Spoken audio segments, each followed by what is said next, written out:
it's me, and today, Finding Nemo. Let's be quiet and listen to this theory.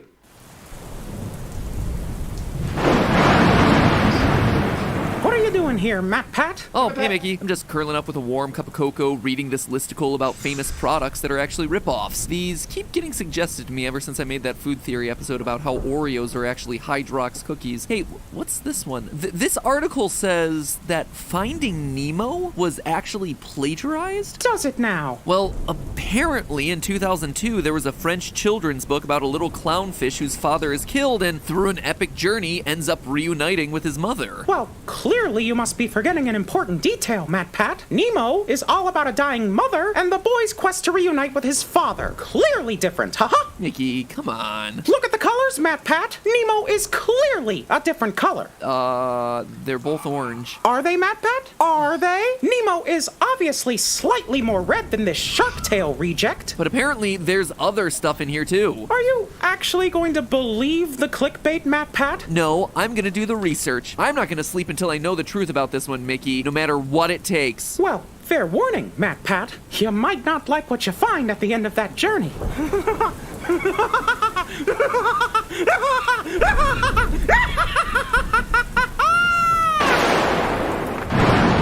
was weird. That was very weird.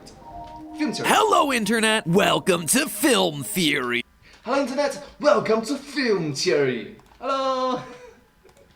Where if I was a fish, I'd be a bottom feeder. Speaking of bottom feeders, at least I'm not a lawyer. Haha! That segue was so seamless you didn't even see it. Wow, now that we're talking about lawyers, you know who gets sued a lot? Disney. In all seriousness, the whole House of Mouse has been a frequent target for lawsuits over the years for reasons that have less to do with their guilt or innocence than with a simple law of economics. They's where the money's at. People aim their lawsuits at Disney for the same reason that bank robbers go after banks. Things go well, could be an easy payday. Of course, most attempts to sue Disney are also foiled for the same reason that most bank robbery attempts don't pan out. They can afford better security. Let's just say that when you're a $300 billion company with lots of lawyers and governmental connections, you have a lot of ways that you can protect yourself. So it makes it really unclear when Disney is actually doing something wrong versus when a lawsuit is just another shameless cash grab. Case in point, in 2003, our dear friend Mickey was actually a target of a lawsuit by a French children's author who claimed that Disney plagiarized the idea for his book, an idea that would eventually lead to the production of Finding Nemo. You know, the first Pixar film to win an Academy Award, one of the American Film Institute's 10 best animated films of all time, the movie that is the best-selling DVD in history, at the time the single highest grossing G-rated movie with a total box office just shy of $900 million. You know, saying that movie was stolen is kind of a big deal. Also, as a quick side note here, I should mention that in 2003, Disney didn't own Pixar yet, but it was the distribution company for the movie, so they were involved in the lawsuit too. It's just a lot easier to point to the rodent-themed mascot that serves as the face of corporate global domination instead of, you know, a silent jumping desk lamp.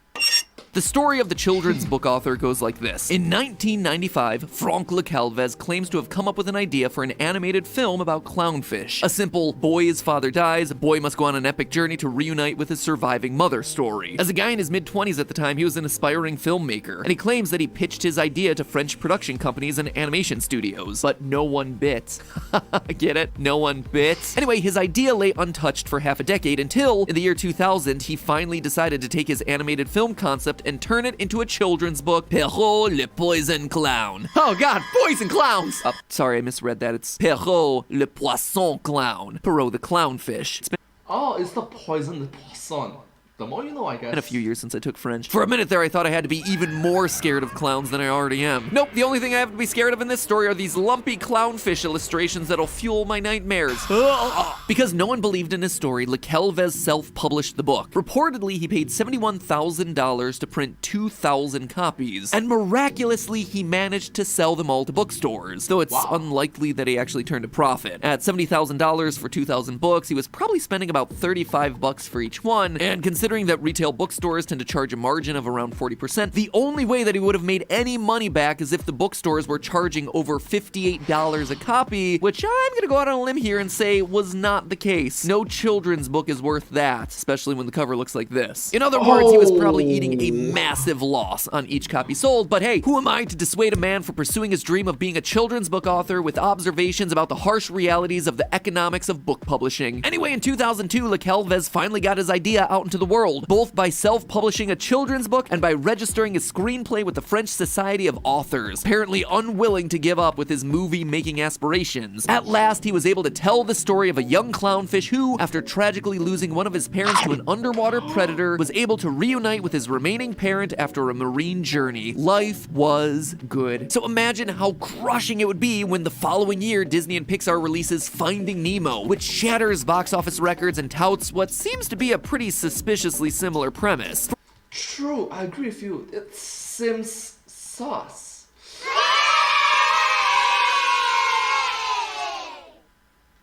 Anyways. For one thing, it's gotta be frustrating to pitch an idea to film production companies and get rejected, only for a movie with the same premise to become literally the highest grossing animated film of all time 8 years later. You know, It's very sauce. peek behind the scenes, actually feel a bit of the sting. Actually pitched an idea that was roughly the video games that made us to Netflix, only for them to reject it and then see them do the exact same concept a few years later with the series High Score. Well, technically speaking, Netflix got a better one. It's called Squid Game. I don't know. 5 of my friends got Netflix deals. It's a very achievable goal. Well, you don't have to rub it in, Summer. But as an added kick in the badly CGI'd gills, French bookstores started taking his book off the shelves because they thought that his 2002 children's book was ripping off the idea from the 2003 Disney film. In an interview with NBC News Today, Le Calvez explained, quote, "What's really upsetting is that quite a few bookstores won't sell my book because they think that I have plagiarized Nemo. This was the last straw. Le Calvez decided that if anyone was going to be throwing around accusations of plagiarism, it was gonna be him, which led to the lawsuit in December 2003 where he claimed that Disney was the one who copied his idea, demanding that Disney give him a share of profits from all Finding Nemo merchandise sold in France. Given that Finding Nemo sold over 40 million copies of the DVD during its first 3 years on store shelves, with tons more made in the sale of toys, coloring books, and other merch, that would put a lot of money at stake, even if it was just limited to France. So that sets up our multi-million-dollar question for the day. Did Disney Pixar actually steal the idea for Finding Nemo? No. Who is right in this David versus Goliath story? Is this a simple case of the greedy corporation stepping on the little guy, or is something else at play here? That, my friends, is what I aim to look at today. First, we have to answer the interesting legal question of can you actually sue someone for copying your idea? The answer is, it depends on the idea. There's of course the idea of intellectual property, something that Disney, of all corporations, knows a lot about, considering how hard they've worked to keep their original characters out of the public domain, going so far as to spend millions of dollars each year lobbying Congress so that the copyright laws mysteriously change every time a certain cartoon mouse from 1928 gets old enough that he's at risk of entering the public domain. And if you have no idea what I'm talking about, look up the most recent of these, the Copyright Term Extension Act of 1998, also known as the Sonny Bono Act, or its unofficial name, the Mickey Mouse Protection Act. As you're reading about this one, I direct your attention to the fact that they were trying to get the copyrights to last forever, and when that was deemed unconstitutional, they proposed forever minus 1 day. Can't make this stuff up. Let's just say that they want to make very sure that they're the only ones using that talking mouse. So mark your calendars for January 1st, 2024, which is currently when the expiration of the copyright for Mickey's first movie, Steamboat Willie, and along with it, Disney's claim to that version of Mickey Mouse, expires. Alright, 2024. That is 2 years later. Wow. It's also worth noting that Superman and Batman are set to come due a few years later in 2031. But here's the thing, just because they own a specific cartoon mouse doesn't mean that they own the idea of talking cartoon mice in general. Disney's copyright covers Mickey, sure, but that doesn't mean that they can go after Warner Brothers for Pinky and the Brain or Speedy Gonzales. They own a copyright on a specific character. On the other hand, if you were to create a walking, talking mouse with red shorts, large yellow shoes, white gloves, and large circular ears, then you might come across a problem. Unless you were using him for parody purposes, which falls under fair use, which is what I did in the opening gag, so please don't sue us, Disney. The point is that when talking about copyright, if Le Calvez wants to claim that Disney's Finding Nemo infringes on his, he needs to prove substantial similarity. This is the legal standard in the US, and while EU countries like France sometimes use slightly different language like striking similarity, the basic principles tend to boil down to the same 3 requirements. First, you need to own a valid copyright. Second, you need to show that the person you're suing actually copied your work. work. And third, you need to prove misappropriation, meaning that the thing that was copied was substantial, either by copying a lot of your idea or by copying the core, or heart, of the work. The first item on the checklist, that you have a valid copyright, kind of a no-duh. Lekelvez not only owns the copyright on his children's book, but he also took the step of registering the copyright for the screenplay version of his story. The last point, misappropriation, is something that would also likely fall in his favor. After all, the central story of Perrault le Poisson Clown is about a kid clownfish who needs to reunite with his one surviving parent after his other parent is killed by a marine predator. That isn't some random insignificant detail, it is the heart of both of these stories. So that is two major items checked, but the part that gets a little bit harder to prove is that second bullet point, that Disney outright copied his idea. Now, as you can imagine, it's pretty difficult to prove that someone just copied your work, which is why courts often rely on the striking similarity test. If you can show that the quote-unquote copied version is so similar to the original that there's no way it could have come about by sheer coincidence, then you've met the standard. So are the similarities between Finding Nemo and Perrault le Poisson Clown close enough to meet the striking similarity requirement? Well, here's what Lekelvez's copyright lawyer had to say about the uncanny resemblance between the two characters. First, Nemo, like Perrault, is a clownfish with orange and white stripes who lives in a sea anemone. Now, that right there might sound like 3 points of similarity, but the reality is that all clownfish look like this. If you are going to create a story about a clownfish, then it naturally follows that he would look orange with white stripes. Like, Yeah, so that's one, it's a bit...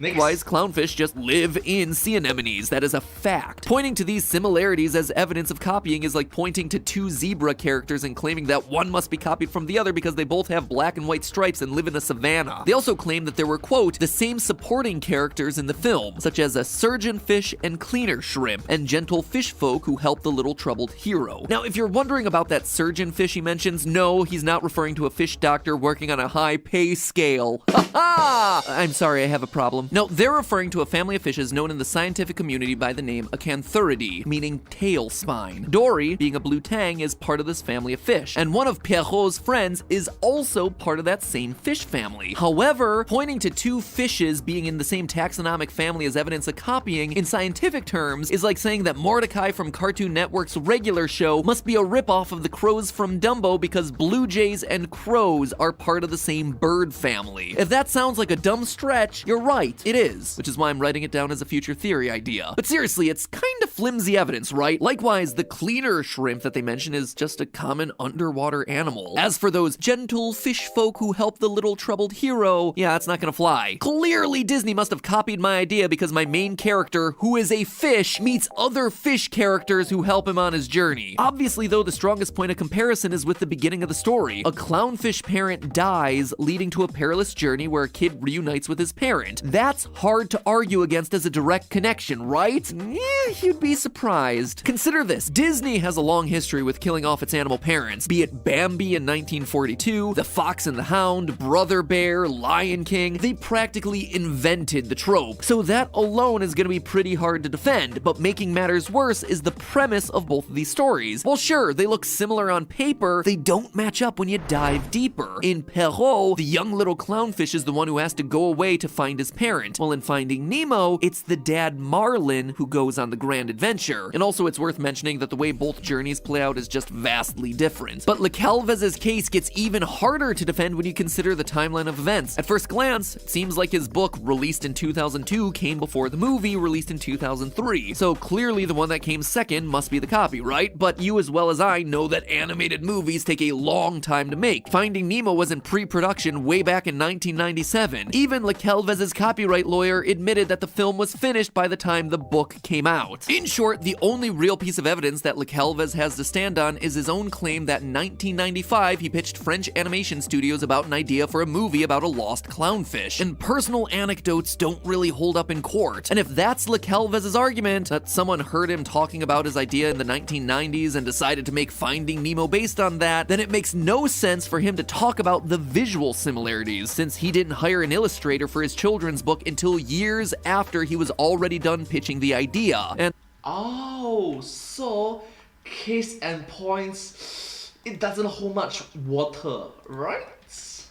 Surprisingly, the French court actually ruled that there were significant enough visual differences between the two characters. To quote a translation from the original French, Perrault appears longer and cylindrical, Nemo is in a range of red, and Perrault in ranges of orange. One has scales, the other not. If the two characters are smiling, Nemo shows teeth and the smile is close to that of a human, while Perrault's mouth, toothless, resumes the smile attributed to certain representations of dolphins. One also looks like they put his model through a blender, but you know, that's not my place to judge. So, is that the end of our story? Little guy loses because of the big corporation steamrolling over him? I mean, that's where most of the clickbait articles stop the story, so it must end there, right? No, my friends. The ruling of the French court found that there was something shady going on, and Disney wasn't the villain. See, everything that I've just laid out is stuff that the French court figured Le Calvez and his lawyer already knew, or at least should have known. The lawyer would have known that Disney would win the case. Le Calvez would have known that a movie couldn't have copied the look of his main character from a book published less than a year earlier. That's not me speculating, that is basically the legal conclusion of the French court, which ruled that Le Calvez knew about the existence of Finding Nemo when his own clownfish protagonist was brought to life by an illustrator. After all, Finding Nemo didn't hit theaters until 2003, sure, but previews of Finding Nemo were appearing on home video copies of Disney movies back in 2002. In fact, the French court's ruling went as far to say, quoting from the BBC, Nemo had existed before Perrault, and that Le Calvez knew of the Disney character when he created his. In short, this does wind up being a story about someone copying someone else's idea for a profit, but Disney wasn't the one doing the copying. Le Calvez tried to rip off Disney. He not only ended up losing his case, he was forced to pay a total of 61,000 euros, or about $100,000 in damages to reimburse Disney for the legal fees from his frivolous lawsuit. And here's the kicker, friends. Oh wait, he's talking about USD.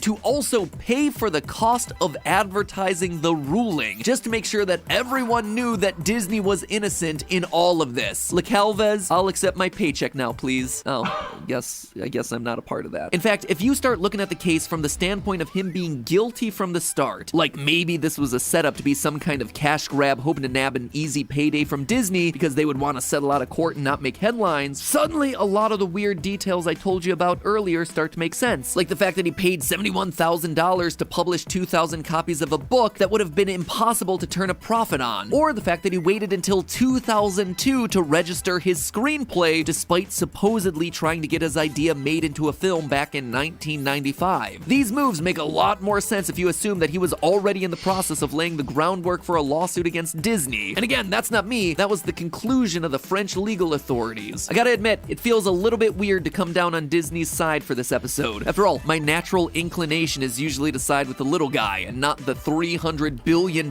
mega corporation. But if there's one thing that we're all about here on Film Theory, it's that you shouldn't always blindly trust your first assumptions. Just because someone looks like the scrappy underdog in a David versus Goliath story, it doesn't automatically mean that they're the good guy. And let's face it, these channels are always telling you that the villains might actually be the ones who were right all along, and today is honestly no exception. I cannot imagine anyone better to play the role of the villain, who may have just actually been right in this case, than Disney. But hey, that's just a theory. A film theory. And cut. And hey, if you like this Finding Nemo theory, make sure you check out our two-parter where we expose Dory's secrets. We have solid evidence to suggest that she might just be faking her memory problems the entire time. Just keep subscribing, so that way new theories can swim into your inbox each and every week, and I'll see you all next time. Subscribe!